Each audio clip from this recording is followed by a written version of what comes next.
pinakamay. Sa ibang balita, pinasisimula na ng Department of Public Works and Highways ang plano para sa gagawing disenyo ng pagpapalaki ng drainage system sa malalaking kalsada sa Metro Manila. Dalawang araw nang kanselado ang impeachment trial ni Vice President Sara Duterte, bunsod ng patuloy na sama ng panahong nararanasan. At kung magtatagal pa ito, ay maaantala talaga ang takbo ng nasabing paglilitis. Iniutos ni Police General Jose Melencio C. Nartates Jr., hepe ng Philippine National Police sa Anti-Cybercrime Group, na paigtingin ang pakikipag-ugnayan sa pamunuan ng mga social media platform sa bansa. Ito'y upang alisin ang lahat ng larawan at video na may kaugnayan sa insidente sa Ateneo de Zamboanga University noong Martes, Agosto 18. Tanghali sa Ella, isa itong unfortunate incident na hindi na dapat napapanood pa, lalo na ng mga kabataan. Ito ang sinabi ni PNP Chief Police General Jose Melencio Nartates Jr. Kaugnay nga sa kumakalat na video ng pamamaril, lalo na ini-livestream ito ng minor de edad habang isinasagawa ang pamamaril. Ayon kay General Nartates, inatasan niya ang PNP Anti-Cybercrime Group at iba pang unit na i-report at ipatanggal ang naturang mga video. Layo nito na maprotektahan ng komunidad, posible din area kasing makaapekto ito sa damdamin at saloobin ng mga minor de edad. Nanawagan din si General Nartates sa publiko na wag nang i-share o i-repost ang naturang material dahil maaari itong magdulot ng dagdag trauma sa mga biktima at sa kanilang pamilya at makaapekto sa nagpapatuloy na investigasyon. Patuloy din ang investigasyon sa kung paano na ipasok ang dalawang baril maging ang nagtulak sa minor de edad para isagawa ang shooting incident. Ilang biyahe sa mga paliparan at pantalan ng kanselado dahil sa Tropical Depression Neneng at Habagat. Sa huling tala ng Civil Aviation Authority of the Philippines o CAAP, 5 flights ng Cebu Pacific ang kanselado ngayong araw, kabilang ang mga biyahe sa Manila, Kawayan, Tugigaraw at Bacolod. Habang may iba pang apektadong local at international flights ang naapektuhan din kung saan nakaranas ng negative visual ng runway ng paliparan. Samantala, may mga kanseladong biyahe rin sa mga pantalan sa Batangas, Bicol, Palawan at Mindoro ayon sa Philippine Ports Authority o PPA. Sa Port of Lubang, lahat ng biyahe ay kanselado, habang kanselado rin ang MV Bunso Ferry 2 mula San Jose patungong Coron. Sa Nasipit, kanselado naman ang biyahe ng MV Light Ferry 11 patungong Hagna dahil sa problema sa steering system. Pinayuhan ang mga pasahero na makipag-ugnayan sa kanilang airline o shipping line para sa pinakabagong status ng kanilang biyahe. Nakakadaan na yung mga sasakyan dito sa malaking bahagi ng Barangay Santo Domingo sa Quezon City. Dito, partikular sa NS Amorato Street, nakakaraan na yung mga sasakyan. Ngunit kanina hanggang alas 10:30 ng umaga hanggang tuhod pa yung baha. Ngunit dahil may mga naka-istasyon ng mga nag-ooperate mula sa Engineering Department ng lokal na pamahalaan ng Quezon City, mabilis silang napakupa ang baha dito sa mismong lugar.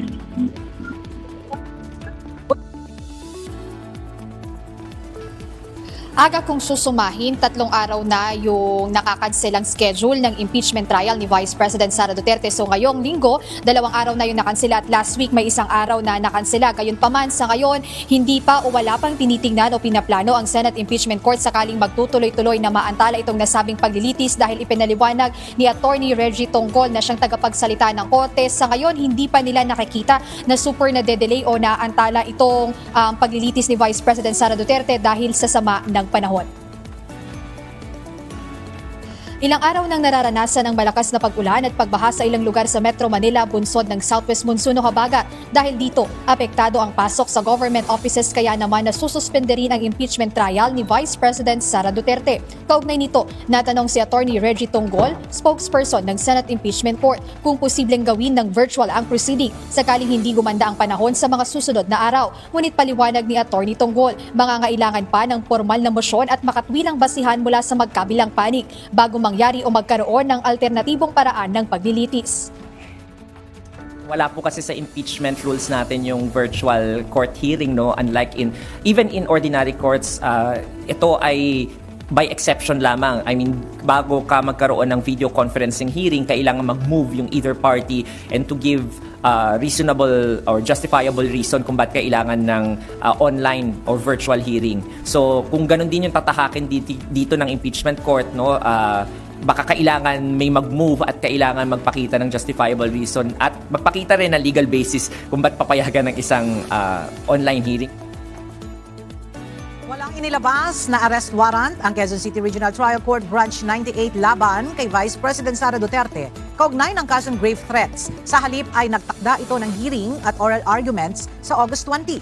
Hiniling ng kampo ng Vice Presidente na ipagpaliban ang warrant at iginiit na bilang isang impeachable officer, maaari magdulot ng seryoso at mapanganib na resulta ang pagpapatuloy ng criminal proceedings laban sa kanya. Dahil sa magkakasalungat na mosyon mula sa depensa at prosekusyon, nagpasya ang korte na magsagawa ng pagdinig at ipinadala na ang kopya ng kautusan sa Department of Justice at National Bureau of Investigation.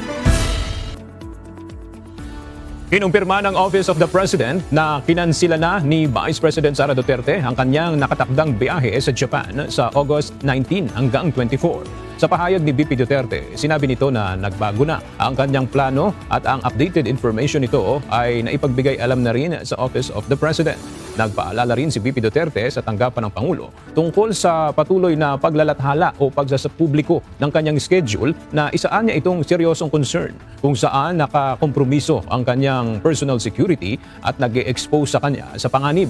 Nauna nang kinumpirma kahapon ni Palace Press Officer Undersecretary Claire Castro sa Malacanang Press Corps na nag-request ng Travel Authority ang OBP na in-issue noong August 17 at kinansila kahapon August 18.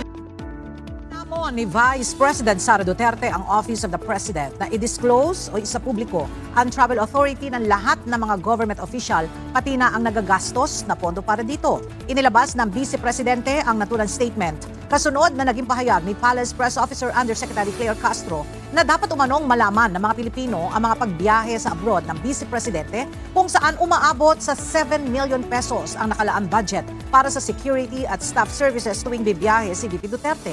Sa official statement ng Vice President, binigyan din ito na ang transparency at accountability ay dapat na mag-apply sa lahat ng tanggapan lalo na't pera ng taong bayan ang ginagamit sa ganitong mga biyahe. 3 linggo nang hindi nakikita sa Senado si Senator Loren Legarda. Ayon kay Senate Secretary Renato Bantog Jr., muling nagbigay ng formal na abiso sa kanyang tanggapan ng opisina ni Senator Legarda kung saan in-extend ng mambabatas ang kanyang medical leave hanggang ngayong araw August 19. Base sa impormasyon, nagsimula ang medical leave ng Senadora noong August 3 na dapat sana ay hanggang August 12 lamang. Pero para sa Office of the Ombudsman, kahina-hinalaan nila ang extension ng medical leave ng mambabatas. Si Senator Loren Legarda is on her, I believe, 3rd or 4th extension of her travel authority for medical reasons, no? Which we have begun to find quite suspicious already. Ayon kay Assistant Ombudsman Miko Clavano, kailangan na nila itong bigyang pansin dahil may kasalukuyang kinahaharap na kaso si Senator Legarda. So, to us, of course, we want to err on the cautious side of things. Kailangan na namin i-flag yan. Diba? Dahil meron na siyang ongoing case dito sa Office of the Ombudsman. Tinanggi ni DPWA Secretary Vince Dizon na binantaan niya si Caloocan Representative Edgar Erice na zero allocation. Binigyan din ng opisyal na nakabatay sa pangangailangan ng mga Pilipino ang paglalaan ng pondo. Ayon kay Secretary Dizon, handa niyang kausapin si Congressman Erice at iba pang mga mambabatas kung mayroong ganitong mga katulad na usapin. Hindi ako nagbabanta kahit kanino. At ang sabi ng Pangulo natin, ang budget natin base sa pangangailangan ng mga kababayan natin. No? Yun ang gagawin natin. Pero, lalo na sa 2027 budget, kailangan stricto na tayo. Hinamon ng palasyo si dating DPWH Secretary Rogelio Singson na maglabas ng ebidensya sa aligasyon nitong isa na namang scam ang Convergence and Special Support Program ng pamahalaan para sa mga maanumalyang proyekto. Iginiit ng Malacanang na matagal nang umiiral ang programa at ginagamit ito sa iba't ibang infrastructure projects na sumusuporta sa turismo, agrikultura, edukasyon, kalusugan at iba pang pambansang prioridad.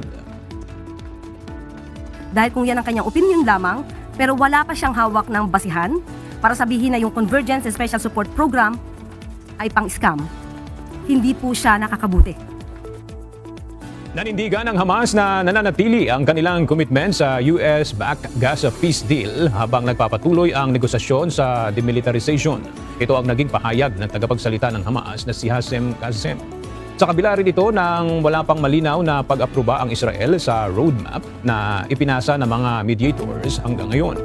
Naganap ang rare meeting ni US Special Envoy Jared Kushner sa Hamas sa Egypt noong linggo bago siya nakipagpulong kay Israeli Prime Minister Benjamin Netanyahu sa Jerusalem. Ayon kay Kushner, maaring magsimula ang disarmament ng Hamas sa loob ng 30 araw at hindi sisimulan ang reconstruction ng Gaza hanggat hindi ito nagaganap.